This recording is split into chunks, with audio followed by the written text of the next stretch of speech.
It's Java and Gab with Jordan, here to lift up your day. It's Java and Gab with Jordan, start your week the a cappella way.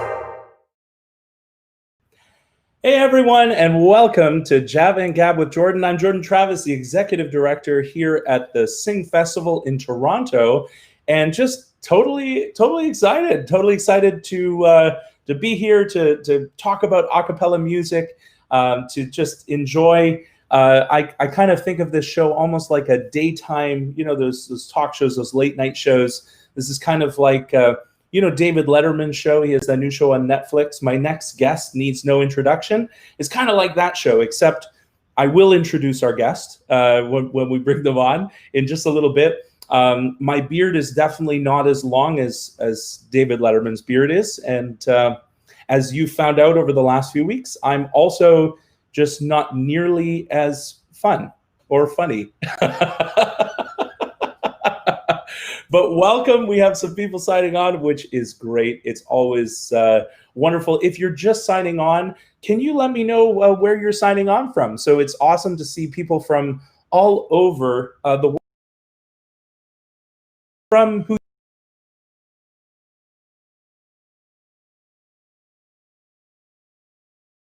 That's an early morning. My friend Julia McGregor, it's great to see you on. Happy Blue Monday. We'll talk about that maybe in just a little bit. But when you sign on, let us know where you're from. It's cool seeing people from all over the world get their little injection of a cappella music and positivity, in the morning. I don't know about you here in Ontario, so wherever you're signing in from, here in Ontario, we're in the midst of a lockdown, and of course, myself and my family, we go out, once a week to do the typical shopping, and we've decided that we wanted to support some local kind of, local independent grocery stores. So we went to this store just down the road, and it's weird. It's called Mamas and Papas, and we bought some lettuce to bring home. We were going to make a big Caesar salad, and went to eat, make it, and it didn't work out really well. All the leaves were brown. Get it, Mamas and Papas? Did you sing the song? Oh, I know, terrible dad jokes, but you expect nothing less from me on a Monday morning, right? So we have people, wow, look at this. We have Jay all the way from the UK. Welcome, Jay. It's great to have you here. We have Marissa from Guelph. Fantastic. Welcome. It's great to see people from all over the place. Like I said, when you sign in, let us know. I ramble a little bit just to let people have a chance to sign on and be part of this because it's a lot of fun. Now, Julia mentioned it's Blue Monday, and Blue Monday is supposed to be the saddest day of the year, but we're going to change that up a little bit, right? We're going to have some fun, injection of positivity and a cappella. But in addition to that, wherever you are, I think Blue Monday has been played up by the travel industry, right? They wanted us to kind of buy stuff in January to go somewhere. So when this lockdown is all finished, where are you going to go? Right? Write it in the comments. And even if you're watching this later on, write it in the comments. We kind of want to know where you would travel to, where you want to go, because, I'll tell you right now, I kind of would just like to go somewhere a little warmer. It's kind of been I have to admit, a mild winter so far, crossing my fingers. But I'd love to go somewhere just a little bit warmer and put on my shorts and t-shirt. Actually, I'll be really honest with you. I have a t-shirt on right now, and I am wearing shorts, but somewhere where I could enjoy that outside. Awesome. We have people from Huntsville joining us. This is great. All over Ontario. I love it. All right. So today, our friends to the south are celebrating a very important day, Martin Luther King Jr. Day, and it's a day that we celebrate a wonderful civil rights leader and a movement that really, it's not just American. It has impacted all of us around the world. He was such a engaging speaker and really passionate person who I think, unfortunately, his teachings are things that we still need. But what I'd like to start off today with a bit of a quote from Martin Luther King, which I love, and it's, "If you can't fly, then run. If you can't run, then walk. If you can't walk, then crawl. And if you can't crawl, whatever you do, you have to keep moving forward." And I love that. I love the fact that we have to keep moving forward. We have to keep progressing. I absolutely love that. So if you are just signing in, I'm Jordan Travis. This is Java and Gab with Jordan, and just excited. We have a special treat for you today. A little bit of an interview going on in just a moment. And if you've been on social media or reading the paper or whatever, however you get your information, you're going to know that January 2021 is the year, or the month, and hopefully 2021 is the year of the sea shanty. So this kind of blew up on TikTok. There was this fellow from Scotland who did a sea shanty, and people are just going crazy about sea shanties, which is awesome. And so what we decided to do is kind of reach out and touch base with a local group here in Toronto that basically love and do sea shanties. They're amazing. We're going to have them on in just a minute, but I'd like to do a little bit more of a formal introduction. So, hailing from the port of Toronto, they've been roaring out songs since 2013, which just tells you that they've been practicing for years for this day to come, when the sea shanty has become the most important musical style of a cappella music. Right? But in addition to that, they've been keeping alive a really vital and traditional work of songs that represent some of the world's first truly multicultural music. So please help me welcome Pressgang Mutiny. I had a gal I loved the best, bottom of the lake, poor Johnny. Lord knows he could have loved the rest. And the boy went fishing and drowned it. We say.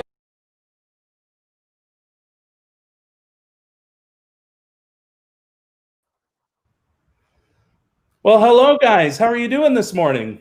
Morning, Jordan. Good day. Yeah, it's great to see all of you bright and early. I hope you have something to caffeinate you this morning or keep you awake. Going down too quickly. So you guys are from Toronto. Do you all live in Toronto? Are you? We do. Yes, we do. Awesome. At the top of the pandemic, I moved out to the shores of the Bay of Quinte. So I'm getting my sailboat ready out on the dock. Nice. That's awesome. Yeah. Good. And so I want to dive into the world of sea shanties for a little bit, because obviously we know, like on TikTok and things have exploded. And you kind of have known about this for a while, how amazing this body of work or continuous growth of work is. But tell me a little bit, like, what is a sea shanty? What makes a sea shanty? Jimmy, why don't you take that one?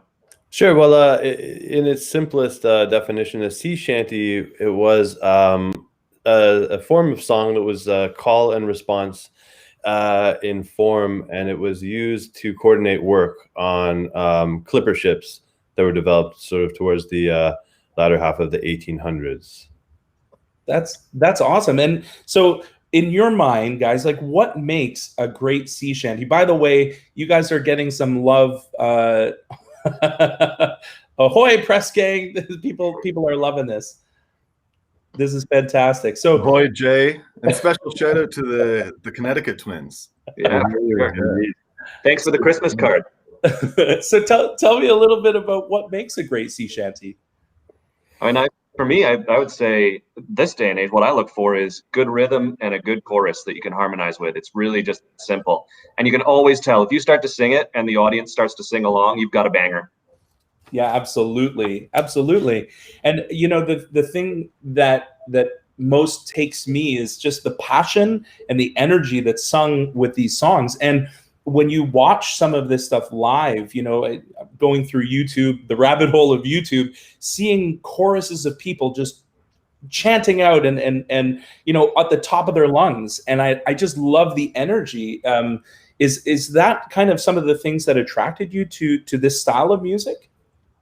There's nothing like a field or a pub packed full of people with pints in hand, singing along together. It's a very primal and beautiful and wonderful thing. And honestly, one of the things that I just can't wait for when we're all allowed to be back together in person is to just get crammed together into a space and sing together. It's the one thing with technology that you can't quite get. You can have your video calls, but can't get that shoulder to shoulder real-time harmony where you can listen closely to the people that you sing with. There's a certain connection that comes with that, as everyone here in the a cappella community will know. There's a certain connection that comes with that you need to be in person. So yeah, it's the crowds and the people and the togetherness, the community that comes out of the song that's so important. That's awesome. I love when you were describing that, Richard, as like primal, and I think that's a word that really, for me, when I've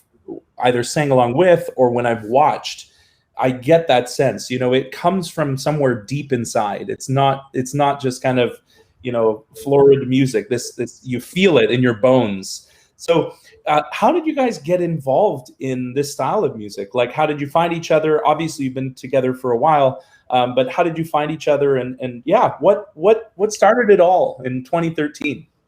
Well, I guess I can begin this story, and then people can kind of jump in the sequence that they joined the group, I suppose. So growing up, I'd heard fragments of sea shanties from my father, who anyone who's heard him sing can attest to the fact that he's not a professional singer by any stretch of the imagination. But he had grown up in the UK, sort of in the 1960s. He had heard a lot of the folk revival, and sea shanties was sort of part of that patchwork of these old songs that were given new life in a different context. And so beyond that, I'd heard a little bit of, I'd heard Great Big Sea do General Taylor at one point when I was in my early 20s, and that kind of really spoke to me in a way. And then a couple of years later, I was at the Millrace Folk Festival in Cambridge, which was a wonderful festival that sadly no longer exists. And I stumbled into the Kiwi pub where there was Johnny Collins, Graham Knights, and Jim McGeehan just belting out these sea shanties. And there's all these Morris dancers all around, all of them pint in hands. And I was just like, what is this? This is wonderful. So I purchased their CD. And I just had this idea that I would like to do something like this at some point. In my mind, I thought I might just record one song at some point on some project. And then fast forward a few years, and I was in Eastern Europe touring with the Lemon Bucket Orchestra. And we had these really long drives crisscrossing Eastern Europe in these sort of rickety vans with no air conditioning. So to pass the time, we began singing songs. And pretty quickly, I started kind of looking up verses and choruses of these shanties that I knew a little bit. And it kind of took off from there. And by the time we got back from that tour, towards the end of the summer of 2013, I believe Richard showed up to one of our gigs. And I've known Richard for a long time. We both attended St. Michael's Choir School, where we sang together. And I just kind of turned to him and I said, you know what, I think you should probably come and start singing with us. And Richard, you can take it over from there, I suppose. Yeah, it was in the storied halls of that Sacred Institute of Pontifical Music that James and I attended for years. He was in my older brother's class a couple years ahead of me, and we grew to be friends in high school.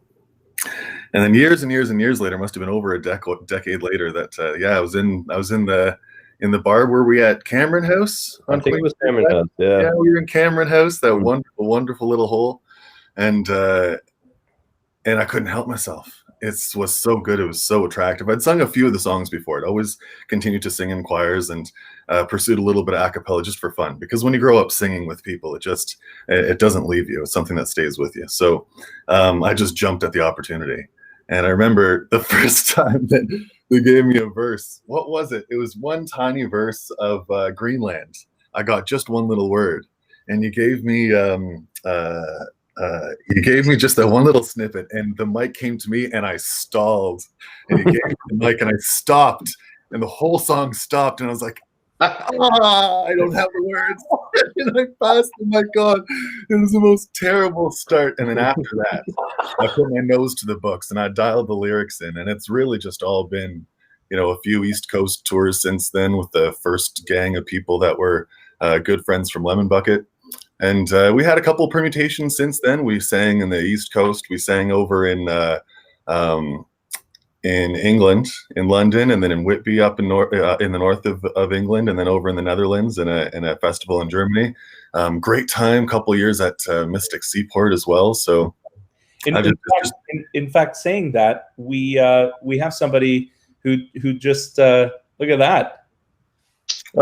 Susan. We know Susan and Pamela very well. They're our official biggest fans, which is awesome. It's lovely to see you guys here. Supporters. Yeah, much love.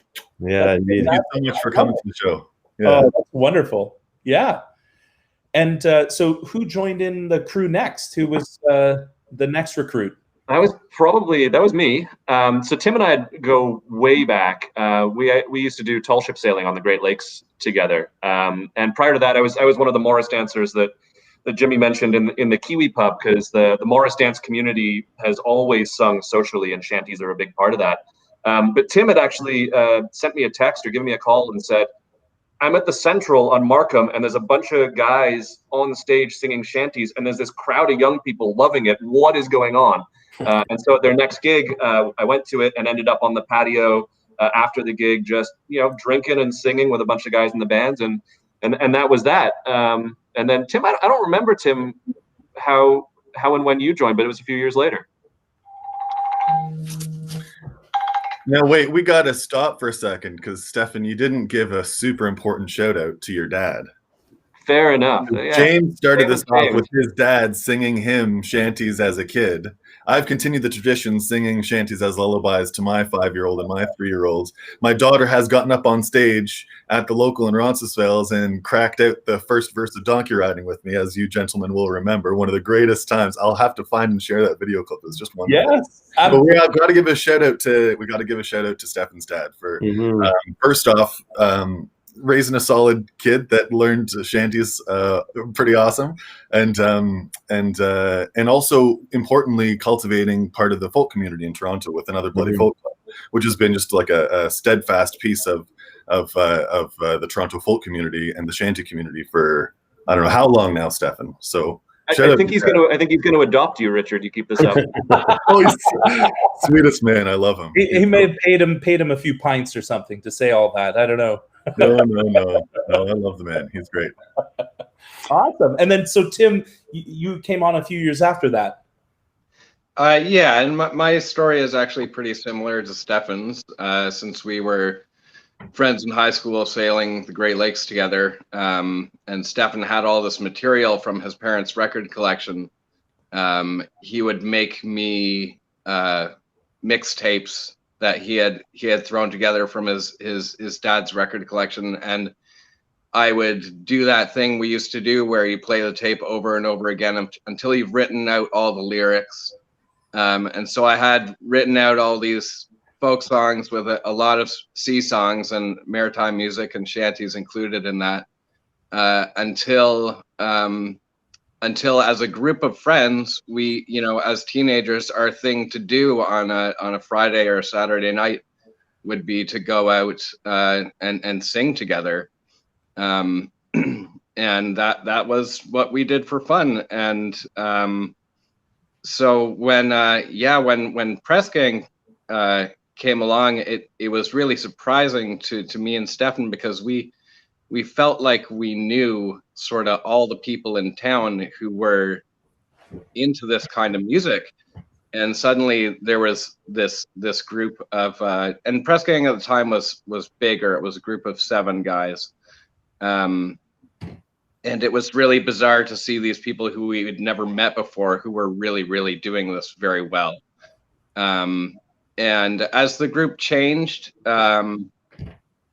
people came and went, and so for a while, James was calling me up to fill in for when members couldn't make gigs, and eventually we made it more official. That's awesome. I mean, it's so interesting too. So my kind of intro into the a cappella world is through barbershop. And so my dad sang barbershop, not from when I was born, but kind of, so it was one of those connections. And there's just so many similarities in terms of, just the passion, the camaraderie, I'll be honest with you, my favorite thing to do is kind of just hang out in a pub with a pint and sing songs with my friends. And there's just so many similarities there. It's really, really cool to hear your stories and to hear how, you found each other. And this is awesome. Now, we do have a clip, and I'm going to see if we can play it here. We were having a little bit of technical difficulties, but you guys just recently opened TikTok, and you're already starting. Because this has just exploded. I mean, sea shanties and this style of music has just really exploded. And it's not to say that people didn't like it before, but for some reason, people are just really gravitating to it. So I'm going to see if we can play a little clip of it, see if it works. But people can also find you. Here we go. Oh, the diamond, she's a ship, me lad. Well, we got a couple notes out.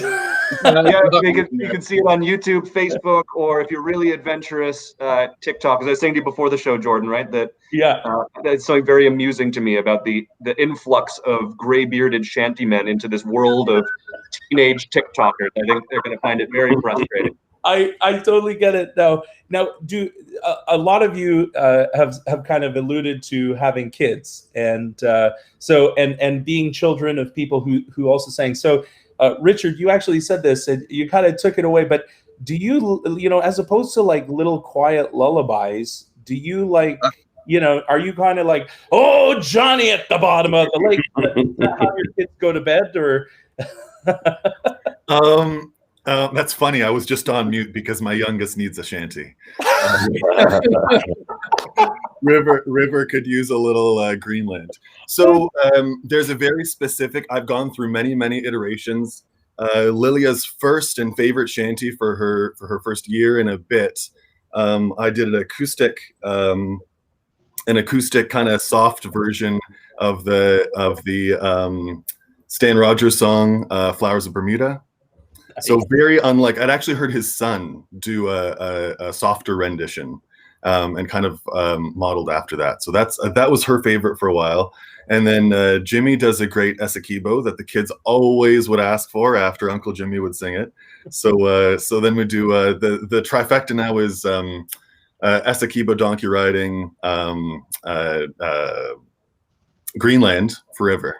And then Lilia will often ask for another couple in there. So that is awesome. So this is in their bones, right? This is part of their DNA. They're going to grow up as this part of their culture, and which, I mean, who can ask for better culture, right? So I have a quick story here. I've got a friend who also in the folk community who's got a young daughter, and he was in the car with her, and he could hear her saying in the back, "Sing It's a Dam, It's a Dam, It's a Dam." He's like, "What is It's a Dam?" And he finally realized over time that the first line of one of the shanties, "It's a damn tough life full of toil and strife we whaler men undergo." That's what she was asking for. So that's hilarious. And Kevin, chatting with you just before the show, it's actually your son's birthday today. His very first birthday. First birthday, Loic. So if you're online with us, if you want to wish Stefan's son Loic a happy birthday, please do that. Let's fill it up with happy birthdays and celebrations. This should be a celebratory time. So this is great. And if you want to write a shanty, a happy birthday shanty, you can post it in the comments too. All right. I heard a really corny joke the other day that kind of fits in here. What did the pirate say on his 80th birthday? Aye, matey.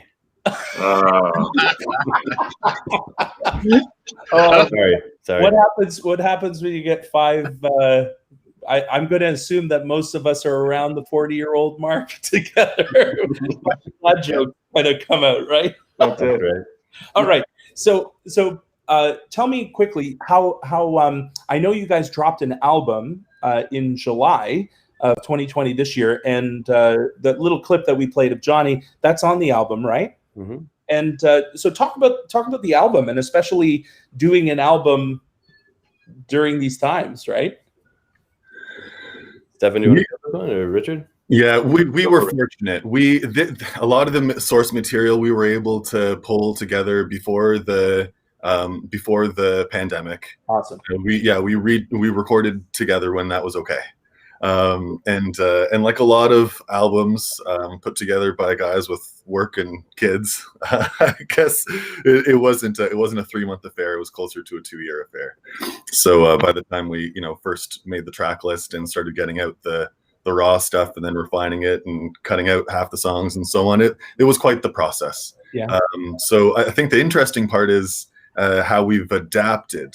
Because while we haven't done any new albums during the pandemic, there have been a couple of opportunities. I mean, through you folks at Sing was one of the few chances that we had to get together and actually do something, as we saw in that clip there. Yeah. So that was great. But it's been something, and I think that this latest shanty push, paired with the drought of lacking singing together since the beginning of the pandemic, it definitely has me inspired to figure something out where we can build another album fast. Absolutely. So and that album was across the Western Ocean, right? And my understanding is like you have a couple of albums maybe in the works.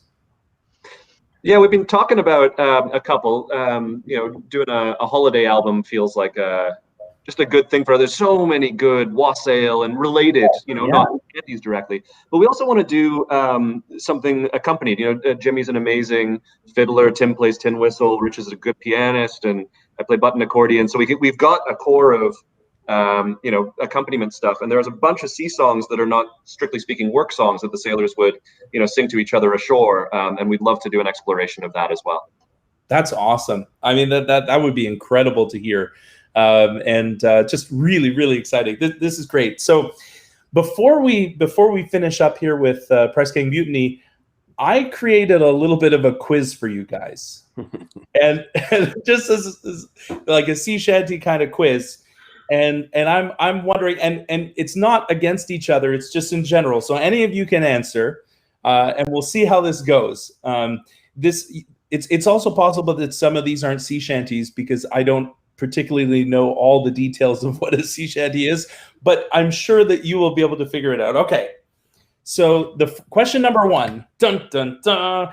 What did the Scottish postman Nathan Evans blow up TikTok with? What song? That's Wellerman.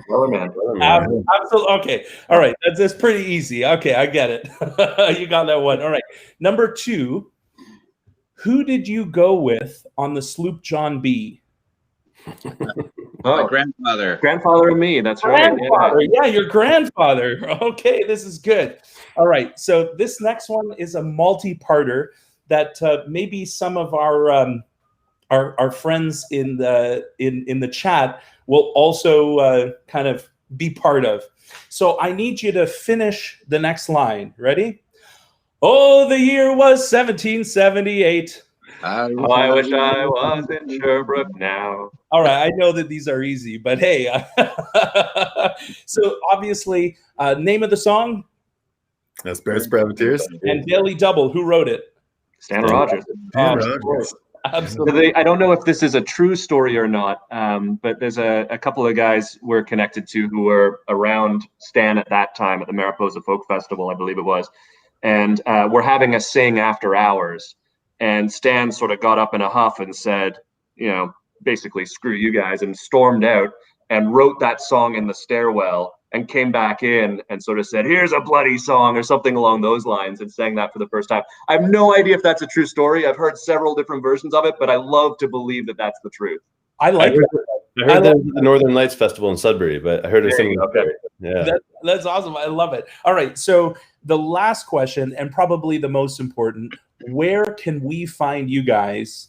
So if we're looking to in the future some shows, but in the meantime, where can we find you guys on the interwebs?